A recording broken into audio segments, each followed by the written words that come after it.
ধানের শীষ হাতে জনসভায় দলে দলে যোগ দিচ্ছেন দলীয় নেতাকর্মীরা। বাদ্যযন্ত্রের তালে তালে নেচে গিয়ে বিভোর বিভিন্ন বয়সের মানুষ।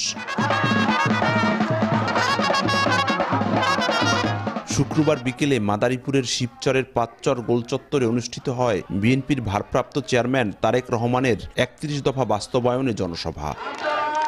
জনসভায় নেতাকর্মীরা বলেন, লকডাউনের নামে কার্যক্রম নিষিদ্ধ আওয়ামী লীগ যে নৈরাজ্য সৃষ্টি করতে চেয়েছিল তা কঠোর হাতে বিএনপির নেতাকর্মীরা দমন করেছে। আগামী ১৭ নভেম্বর শেখ হাসিনার মামলার রায়কে ঘিরে দেশে যেন আবারও কোনো নৈরাজ্য সৃষ্টি না হয় সে ব্যাপারে বিএনপির নেতাকর্মীদের সতর্ক থাকতে আহ্বান জানান বক্তারা।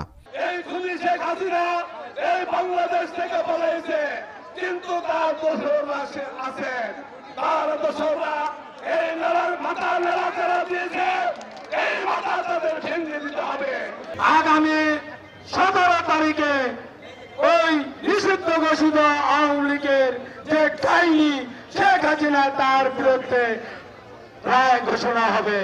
ওই দিনে আবার শিবচর নৈরাজ্য করতে যেন ওরা সাহস না পায়। আমরা শিবচরে যারা আদর্শের সৈনিকেরা আছি, জামান কামান নুরুদ্দিন মোল্লার নেতৃত্বে রাজপথে থেকে ওদেরকে প্রতিহত করব।